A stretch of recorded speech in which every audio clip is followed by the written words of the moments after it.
नमस्कार शेतकरी मित्रांनो, कर्जमाफीच्या याद्या नेमक्या कुठे पाहायच्या? यादीमध्ये नाव आल्यानंतर पुढे काय करायचे जेणेकरून कर्जमाफीचा लाभ आपल्याला घेता येईल? कोणती चूक टाळायची? कोणत्या कागदपत्राची गरज लागणार आहे आणि खात्यात कधी पैसे जमा होणार? या सर्व प्रश्नांची उत्तरे तुम्हाला या व्हिडिओमध्ये मिळणार आहे. त्यासाठी हा व्हिडिओ पूर्ण पहा. अहिल्यादेवी होळकर शेतकरी कर्जमाफी योजना 2026 संदर्भात एक महत्त्वाची अपडेट समोर आली आहे.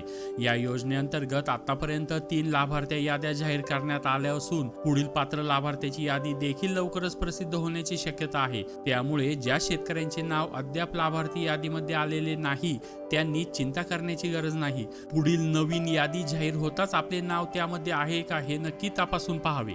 शेतकरी कर्जमाफीची लाभार्थी यादी गाव, चावडी तसेच ग्रामपंचायत कार्यालय आणि संबंधित बँकेची शाखा तसेच आपले सरकार सेवा केंद्र आणि विविध कार्यकारी सहकारी संस्थेमध्ये पाहता येणार आहे. त्यामुळे यादी जाहीर झाल्यानंतर शेतकऱ्यांनी आपल्या गावातील संबंधित ठिकाणी जाऊन यादीमध्ये आपले नाव आहे का हे पाहावे. यादीमध्ये नाव आल्यानंतर आपल्याला कर्ज खाते क्रमांक आणि कर्जाची रक्कम अचूक आहे का की नाही याची खात्री करून घेणे अत्यंत महत्त्वाचे आहे. यानंतर यादीमध्ये नमूद करण्यात आलेला विशिष्ट क्रमांक घेऊन जवळच्या आपले सरकार सेवा केंद्रामध्ये जाऊन आधार बायोमेट्रिक प्रमाणीकरणाची प्रक्रिया पूर्ण करावी लागणार आहे. ज्या शेतकऱ्यांनी अद्याप ग्री स्टॉक नोंदणी पूर्ण केलेली नाही, म्हणजेच ज्यांचे शेतकरी ओळखपत्र कार्ड अद्याप प्राप्त झालेले नाही, अशा शेतकऱ्यांनी ही प्रक्रिया तातडीने पूर्ण करून घेणे आवश्यक आहे.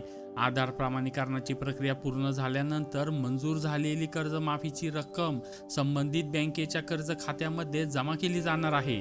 त्यामुळे पुढील लाभार्थी यादी जाहीर होताच शेतकऱ्यांनी आपले नाव, कर्ज खाते क्रमांक आणि कर्जाची रक्कम यासह सर्व तपशील काळजीपूर्वक तपासून घ्यावेत. या व्हिडिओच्या माध्यमातून कर्जमाफीची लाभार्थी यादी कोणत्या कोणत्या ठिकाणी पाहता येणार आहे, आधार प्रमाणीकरण आणि ई-KYC कुठे करायचे आहे आणि ही प्रक्रिया पूर्ण करण्यासाठी कोणती कागदपत्रे किंवा माहिती आवश्यक आहे या संदर्भातील सर्व माहिती आज आपण जाणून घेतली आहे. याशिवाय ज्या लाभार्थी शेतकऱ्यांची कर्जमाफीची आवश्यकता असलेली ई-KYC आणि आधार प्रमाणीकरणाची प्रक्रिया पूर्ण झालेली आहे अशा पात्र लाभार्थ्यांच्या संबंधित बँकेच्या कर्ज खात्यामध्ये 31 जुलैपर्यंत कर्जमाफीची रक्कम जमा होणार असल्याची माहिती समोर आली आहे. त्यामुळे लाभार्थी शेतकऱ्यांसाठी हा निश्चितच दिलासा देणारा अपडेट आहे.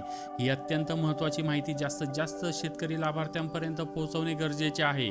त्यामुळे हा व्हिडिओ आपल्या शेतकरी बांधवांपर्यंत नक्की शेअर करा आणि अशाच प्रकारच्या शेतकरी कर्जमाफीसह शासनाच्या विविध योजनेच्या नवीन अपडेट्स जाणून घेण्यासाठी आताच या चॅनलला सबस्क्राईब करा आणि बेल आयकॉन क्लिक करा. धन्यवाद.